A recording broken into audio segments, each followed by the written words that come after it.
السلام علیکم۔ محبت کا آسرا از قلم ایک کے ایپیسوڈ 1۔ گاؤں کی خاموش گلیوں میں شام کے سائے پھیل رہے تھے۔ پرانے مکان، کچے صحن اور کچی گلیوں میں سب پرندے اور انسان اپنے اپنے گھروں کو لوٹ کر جا رہے تھے۔ ایک ایسے ہی کچے مکان کی چھت پر ایک وجود چارپائی پر لیٹا ہوا تھا۔ اس کی سفید رنگت شام کے سائے میں چمک رہی تھی۔ اس کے سنہری بال چارپائی پر پھیلے ہوئے تھے۔ اس کی بھوری آنکھوں میں بہت سے خواب مچل رہے تھے۔ ان بھوری آنکھوں پہ اس کی گھنی پلکیں بار بار اس کی آنکھوں کو چھپا رہی تھی۔ وہ نازک وجود اپنے خیالوں میں آسمان کو گھورے جا رہا تھا کہ اسی پل آواز آئے، بیٹا آ جاؤ، شام ہو گئی ہے۔ اسی لمحے حورین اپنے خیالوں سے باہر نکلی اور بولی، آ رہی ہوں امی، اور جلدی سے نیچے اتری اور کچن میں چلی گئی جہاں پہ اس کی امی کھانا نکال رہی تھی۔ اس نے ہاتھ دھوئے اور برتن اٹھا کر میز پر رکھنے لگی۔ پھر وہ اور اس کی ماں مل کر کھانا کھانے لگے۔ تبھی اس کی امی بولی، کتنی بار منع کیا ہے کہ شام کو چھت پر زیادہ دیر نہ لگایا کرو، پر تمہیں تو میری کوئی بات سمجھ میں نہیں آتی۔ مجال ہے جو کوئی میری بات سن لو تم۔ حورین ہلکا سا مسکرائے اور بولے، امی آپ کو تو پتہ ہے مجھے ڈھلتا ہوا سورج دیکھنا کتنا اچھا لگتا ہے۔ ہاں، پر یوں اس ٹائم چھت پر زیادہ کھڑے رہنا اچھا نہیں ہوتا۔ اچھا امی، آگے سے خیال رکھوں گی۔ حورین نے اس بار بھی ہر بار کی طرح بولے جانے والی بات کی اور دونوں ماں بیٹی کھانا کھانے میں مصروف ہو گئے۔ وہ اس وقت اپنے کمرے میں صوفے پر بیٹھا اپنے آفس کا لیپ ٹاپ پر کام کر رہا تھا کہ اس کے کمرے کا دروازہ کھلا اور ایک 8 سال کا بچہ اندر داخل ہوا۔ آ کر بیڈ پر بیٹھ گیا۔ اس نے لیپ ٹاپ سے نظر اوپر کر کے بچے کو سوالیہ نظروں سے دیکھا، جس پہ بچے نے جواب دیا، مجھے نیند نہیں آ رہی تھی۔ تو اس نے اس کو اپنے پاس بلایا اور اس کا سر اپنی گود میں رکھ کر اس کے بالوں میں ہاتھ پھیرنے لگا اور خود بھی صوفے کی پشت سے ٹیک لگا کر آنکھیں موند لی کہ اسی پر اس کی آنکھوں کے پردے پہ ایک چہرہ لہرایا اور اس نے آنکھیں کھول کر اس بچے کو دیکھا جس کے سنہری بال اور رنگت اس جیسی تھی اور آنکھیں جو اس نے اپنی ماں سے چرائی تھی۔ گرے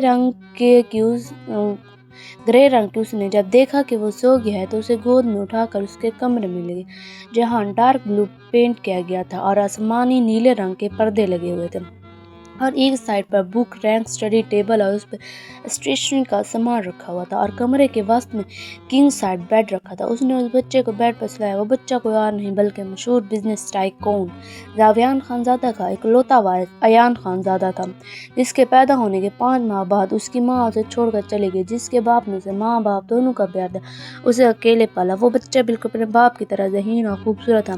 اگر کوئی اس کو ایک بار دیکھ لے تو اس سے بات کرنے کی کوشش ضرور کرتا۔ وہ بچہ اپنی عمر کے بچوں سے زیادہ سمجھدار اور ذہین تھا۔ ضیاء خانزادہ اپنے کمرے میں کھڑا اب اپنے بال خشک کر رہا تھا۔ اس نے گرے ٹراؤزر اور پھر بلیک شرٹ پہنی ہوئی تھی اور وہ آج بھی اپنی بیوی کی تصویر کو ہاتھ میں لیے بیڈ پہ لیٹے اسے سوچ رہا تھا۔ اس سے باتیں کرتے کرتے وہ نیند کی وادی میں چلا گیا۔ حورین اس وقت اپنے کمرے میں آئینے کے آگے کھڑی اپنے بال بنا رہی تھی اور اس ساتھ ساتھ ناشتہ بھی کر رہی تھی۔ اس کو یونیورسٹی کے لیے دیر ہو رہی تھی، اس لیے وہ جلدی جلدی ہاتھ چلا رہی تھی۔ جب اس کی ماں کمرے میں آئی اور اس کو جلدی میں ناشتہ کرتے دیکھا تو بولی، حورین کیا مسئلہ ہے بیٹا، آرام سے بیٹھ کر کھا لو، امی مجھے دیر ہو گئی ہے۔ وہ بیگ اٹھاتے ہوئے بولی، جس پہ اس کی ماں بس اسے دیکھتی رہ گئی، اور حورین ان کے گلے سے لگتی ان کو خدا حافظ بول کر اپنے گھر سے نکلے اور اپنی راہ پر گامزن ہو گئی اور بس اسٹینڈ پر آ کر اپنی بس کا انتظار کرنے لگی کہ اسے کچھ فاصلے پر بس آتی دکھائی دے اور وہ اس پہ سوار ہوئے اپنے نشست پہ آ کر بیٹھ گئی۔ اس کی یونیورسٹی شہر میں تھی۔ یہ یونیورسٹی اس گاؤں اور شہر کو آپس میں ملاتی تھی۔ اس کے گاؤں کی کچھ لڑکیاں یہاں پڑھنے جاتی تھی۔ اسے بھی پڑھائی کا بہت شوق تھا، جس وجہ سے اس کی ماں نے اسے پڑھنے کی اجازت دے دی۔ اس کا باپ بچپن میں گزر گیا تھا جب وہ 7 سال کی تھی۔ اس کی ماں نے محنت مشقت کر کے اسے پڑھایا تھا، اس وجہ سے وہ چاہتی تھی کہ وہ بھی پڑھ کر اپنی ماں کا ہاتھ بٹانے میں ان کی مدد کر سکے، لیکن اسے کیا پتہ تھا اس کی قسمت میں کیا لکھا ہے۔ ضیاء ناشتے کی ٹیبل پر بیٹھا اپنے بیٹے ایان کے ساتھ ناشتہ کر رہا تھا۔